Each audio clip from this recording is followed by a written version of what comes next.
Assalamualaikum warahmatullahi wabarakatuh.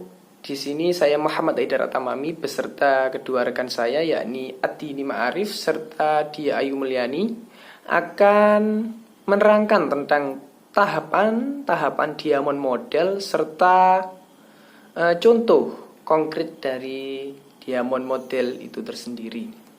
Baik, di sini saya akan menjelaskan tentang tahapan-tahapan Diamond Model. Yakni ada 4 tahapan. Yang pertama yakni tahapan discover, yang mana tahapan ini dilakukan untuk mengumpulkan semua informasi yang dapat menjawab semua kebutuhan yang diperlukan. Biasanya tahapan ini dilakukan secara langsung, seperti wawancara, observasi, dan yang kedua yakni tahapan defend. Proses tahapan ini ialah untuk membahas informasi yang telah dikumpulkan kemudian akan didefinisikan menjadi sebuah masalah yang akan dicari solusi penyelesaiannya.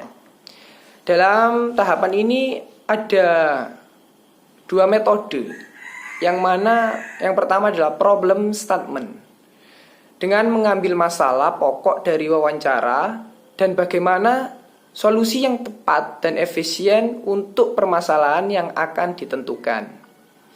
Untuk metode yang kedua dari tahapan defend ini adalah how make we, yakni untuk mendapatkan solusi kreatif dari masalah pokok. Untuk tahapan yang ketiga yakni tahapan develop, yang mana tahapan yang dilakukan untuk menemukan solusi yang tepat untuk permasalahan yang sebelumnya telah kita definisikan. Yakni ada metodenya yakni ideation solusi. Ini adalah sebuah proses secara kreatif menghasilkan, mengembangkan, dan yang terpenting adalah mengkomunikasikan ide-ide baru yang dapat dipahami. Untuk tahapan yang terakhir yakni tahapan deliver, yang mana tahapan ini adalah tahapan pembuatan dan pengujian dari solusi yang telah didapatkan dari tahap develop. Tahapan ini dilakukan secara literasi atau berulang-ulang sehingga menemukan solusi yang paling tepat dari masalah-masalah yang ada. Jika sudah sesuai, produk siap diluncurkan. Adapun metode deliver, yakni yang pertama adalah information architecture, yakni sebuah cara mengelompokkan dan mengurus konten pada sebuah aplikasi yang dibuat, baik itu melalui website atau aplikasi. Tujuannya dapat mengelompokkan masalah atau solusi itu tersebut.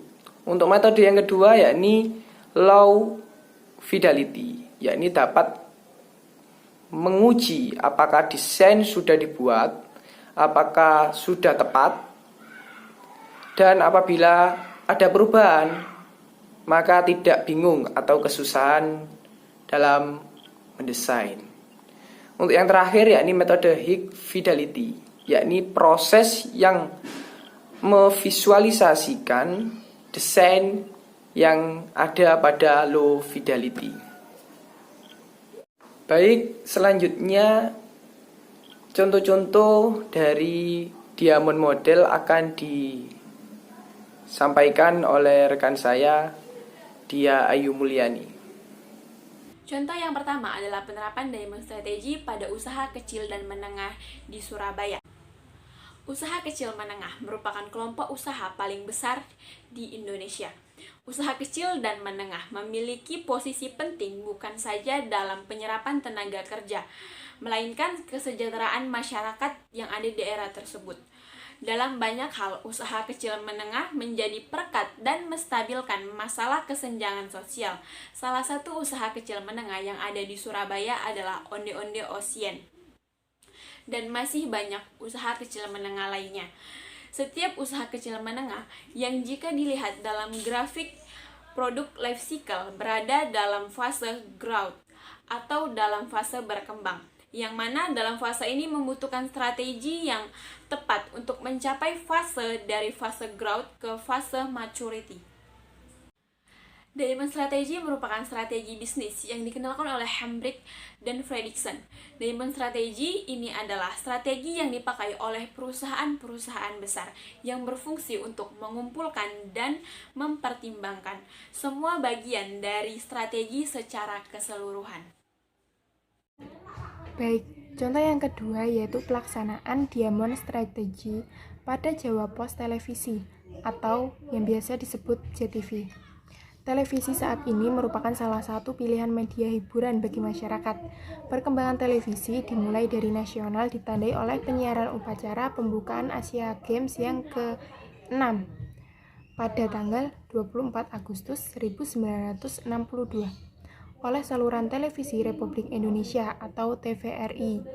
Menurut Nielsen, media dengan penetrasi terbesar yaitu 96%. Namun di penelitian itu juga ditemukan bahwa fakta akses internet juga meningkat dari tahun ke tahun sebelumnya. Digital juga meningkat, baik dalam bentuk website atau melalui TV internet berlangganan.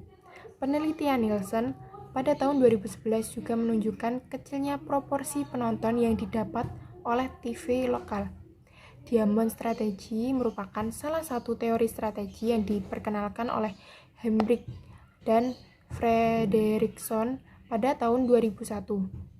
Teori ini sendiri membagi strategi ke dalam 5 dimensi, yaitu yang pertama arenas, yang kedua vehicles, yang ketiga differentiators, yang keempat staging, yang kelima economic selection.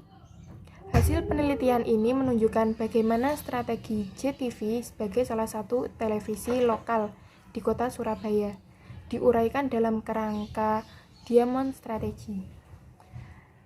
Sekian dari kelompok kami. Selebihnya mohon maaf. Terima kasih. Wassalamualaikum warahmatullahi wabarakatuh.